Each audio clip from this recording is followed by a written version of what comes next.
Well, welcome back to another episode of the Daily Dose of Grace. I'm Pastor Nathan Hurst, and we had a little hiccup there. It went live and then it didn't, and it was jerking and shucking and jiving and whatever, and things didn't work out the way we anticipated them to. So we had to kind of restart the broadcast. I don't understand why stuff happens sometimes flawlessly and other times we have little hiccups. So it is what it is when you're dealing with some of the internet streaming and live streaming issues. So anyway, today we're starting a little different time here right around 1:30 rather than in the AM. We just wanted to pick a different time and see what happens, see who's online, see who's connecting. So if you're watching us live online right now, go ahead and share that, whether it's through YouTube or one of the other outlets like Facebook. Go ahead and share it. Let your friends and family know that we're live. And if you're watching this even after the fact, go ahead and share it. Let folks know that we're on, and maybe share what we're going to talk about today with other folks. So as the title suggests, today we're going to talk about being busy. Busy, man. Ooh, life in general gets busy. And I'll tell you what, I know for most folks, life can get stressful, life can get crazy, life can get to the point where you think, man, there's not enough time in the day. That's normal life for most of us. And I'll be honest, the Bible doesn't tell us that we're supposed to slow down. We'll get into it in a second, but there's this idea somewhere, I don't know where it comes from, that life is supposed to be a journey that's calm and it's easy and there's no tension and you just get through it as quickly as you can and blah, blah, blah, blah. And none of that's true, man. Real life is busy. In fact, I'd venture to say that if you're not busy, constantly busy, then you have a problem or an issue in your life with purpose, right? If you're not actively busy in different things, and I don't care if you're retired. I mean, if you're retired, you're taking it easy for a season, that's one thing. But man, don't let your retirement years or don't let the COVID time that we're in or don't let other issues in life be something that pull you away from being busy and doing God's work. Because again, I think so many folks get tied up in this idea that busy is a problem. Busy is not the problem. Focus is the problem. Many times purpose is a problem, but busy is definitely not the problem. In fact, in Luke chapter 2 and verse 29, Jesus talking back to his parents a little bit and said, "Did you not know that I must be about my Father's business? My Father's business. My Father has something to do and I've got to accomplish it." This is Jesus as a young man. I think in these words, we can get the context of what he's saying, that we are to be about something that's larger than us. We're supposed to be about the Father's business. That doesn't mean you take days off and that doesn't mean you rest just, because life gets a little hard. That means you push forward even when it's difficult.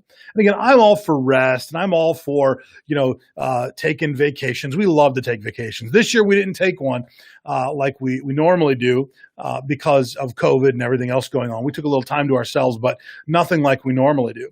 And for Lori and I, when we first got married, we were so connected to this verse, right? We're about the Father's business. We want to get stuff done for the kingdom, man. We want to accomplish our goals and our dreams and our visions. And we went a little too much. We went a little too far. And this is before we had kids. We didn't take a vacation for the first, I don't know what it was, 5 years of our marriage, 3 years of our marriage, something like that. We didn't take time off other than to come home for holidays, which was usually a short amount of time, a weekend here or there. We didn't take time off. We felt like it was our job to invest where we were at and spend our time wisely and spend our time running and gunning and making things happen. And now there's a season for different things, but don't ever think that just because busy happens that there's a problem. Busy is about business, hopefully. Now, if you're busy for busy's sake, that's an issue. If you're just spinning your wheels to have something to do, it's not what I'm talking about. I'm talking about being about a purpose. Again, what we see from Luke chapter 2 and verse 49, that Jesus was about his Father's business, that he had something to accomplish. And so busy is one thing, busy for no reason, all something else, but lazy is also another issue. Right? There's too many people in our culture that are just lazy. They find every excuse they can find not to work. And I know you're on social media right now, and hopefully that's, treating you well. And hopefully being on social media, you're connecting with other people, and you're deepening and developing relationships online and digitally, which is great. It's a great thing to do, express your opinions, whatever. But hopefully social media isn't just eating up your time where you don't feel like you're accomplishing much. We're not getting much done. It should be an additive to our life, not the prime source, right? So in this idea of being busy or being in seasons of where we are busy, I don't shy away from that. In fact, we have kind of a motto between Lori and I. We'll sleep when we're dead. Like, there's time for sleep. There's time for rest and relaxation when we're dead. When we're dead, that's fine. And you might say, well, you're going to burn the candle at both ends. Well, so what? If the life matters, if our life actually makes a difference and it matters in the lives of other people, and we're affecting change because of the gospel throughout our community and throughout the world, then why take a back seat, right? And again, I'm not saying don't take a vacation. I'm not saying don't have moments of rest. But why get so bogged down in this idea that we're supposed to slow way down to really have value? I don't know who said that. And I don't know where this crazy idea of work-life balance comes from, that there's supposed to be this even trade of work-life balance. No, there isn't. No one who's ever accomplished anything of greatness has a healthy work-life balance. They've always had moments in time and seasons where work and their goals they're achieving totally outweighed family life. And then they have times where they switch the script because they want to take a vacation or they want to sow into the lives of their kids or whatever. But those things are not ever going to have this like symmetrical balance. It doesn't happen. Whoever designed that theory is first of all, doesn't know anything about successful people. Second of all, is just lying to folks.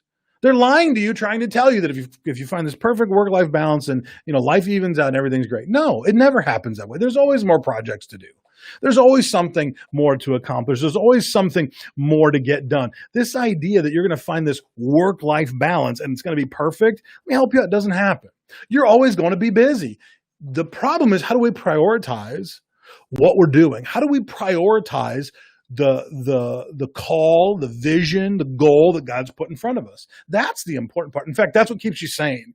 Knowing that, life might be busy for a season, but you can prioritize where you're going, the goals you're accomplishing, what you're hitting.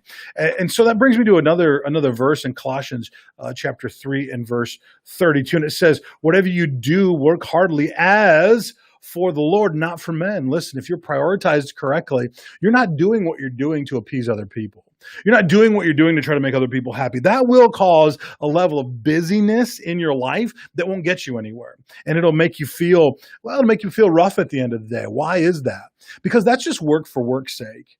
But once you've prioritized your life well, and whatever you do, you're doing it well, you're working it heartily, you're working it hard, but you're doing it for God and not for men, then the perspective of life that you're living in takes shape, and it looks a little different. I can say for us, that has been a difficult thing, being in ministry, and you assume that what you do is for God because it's about the church. But oftentimes it kind of changes it, and it kind of morphs into doing things for people, where you put the people up front, and where you put people on a pedestal, and you're trying to accomplish something for them and make them feel good, rather than really doing what you're doing for God and for the sake of advancing the gospel. And sometimes it's hard to separate the two, but really we know that we're going to be busy. We need to be about God's business. We need to be about doing what God's called us to do. But on the other hand, we also need to live out this scripture and be purposeful and know that what we're doing, we're not doing it just to stay busy, but we're doing it because we're investing in what God's called us to. We're offering our life as a service unto God, a humble service to God. So I want to encourage you today. It's not a long one today. Just kind of had this on my mind, thought I'd bring it up. But I want to encourage you today, man, find the art of busy. What does it look like in your life to be busy, to maximize your day, to go to bed tired, to leave it all on the field, and to wake up the next day and do it again? Like, what does it look like in your life really to manage your schedule well, so that you spent time well, you've done all that you can do that day, you put off projects for tomorrow that need to be done tomorrow, but you've done what you can do today, and that you maximize the time well. I'm all for, the Netflix and the Hulus and the time off, and I'm all for the downtime. But what I'm not for is for wasting our days. I think there are too many people that think that the healthy work-life balance is a few days that are just blow-off days. There's no blow-off days in life. You should always be trudging towards a goal. You should always be accomplishing something, even if it's a character issue within yourself. But you should always be moving forward. Why? Because we only have so much time on this planet. And when it's all said and done, you want to make sure that you matter, that your life mattered. And if your life really, truly matters, you're not going to be someone who just wastes every other day.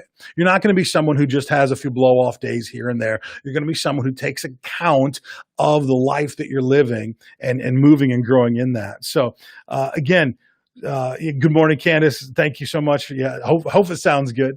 But we want to encourage you, man. Make it work, man. Get a goal, get a purpose, get a vision for your life, and go after it. And until they are throwing dirt on your dead body, man, you have a goal and a vision to accomplish for Jesus. And it doesn't matter how young you are. It doesn't matter how old you are. Man, prioritize your life in such a way that you can accomplish all that God has for you. Because trust me, he has great things in store for you. But it's not going to happen if we think that we just don't have enough time in the day, or that we're just managing a schedule to manage a schedule, and we're not really investing in what God's called us to. Man, it's not going to happen if we don't prioritize and really work what God's called us to do. So today I want to encourage you, man, the art of busy, figure out how that works for you. Devise that calendar in a way that works, that you're maximizing your time. Organize the steps of your day so that you know that you're accomplishing all that God has for you, but go after it. Don't shy away from the idea that you're busy, and don't have a problem telling folks, man, yeah, of course I'm busy because I've got stuff to do. I'm about my Father's business. That should really be your answer. Well, your life looks like it's jam-packed. Of course it is. Doesn't mean I don't have time or room for somebody else. It just means that I've got a lot on my plate, and that's a good thing because I'm about my Father's business. I want to see to it that what he's called me to actually happens, and it's actually accomplished. And that, man, I tell you what, there's almost nothing more honorable in this world than to accomplish what God's called us to. It's an amazing feeling. So I want to encourage you today, find what that art is. Find that art form of being busy and really being focused in your life on what God's called you to do. Quit wasting days. No more lazy days, man. Have a purpose, have a goal, have a reason for getting up every single morning. And I guarantee you, your life, man, will take a huge stride in just the right direction. We love you. Again, we're excited for all that God's doing in the life of our church. We're excited for all God's doing in your life. Again, we'll see you tomorrow. If you have any questions or comments, go ahead and put those in the chat or DM us. And let us know where things are at. And if you would like us to kick on a different subject, let me know in the comments or the direct message as well. And we'll see you tomorrow.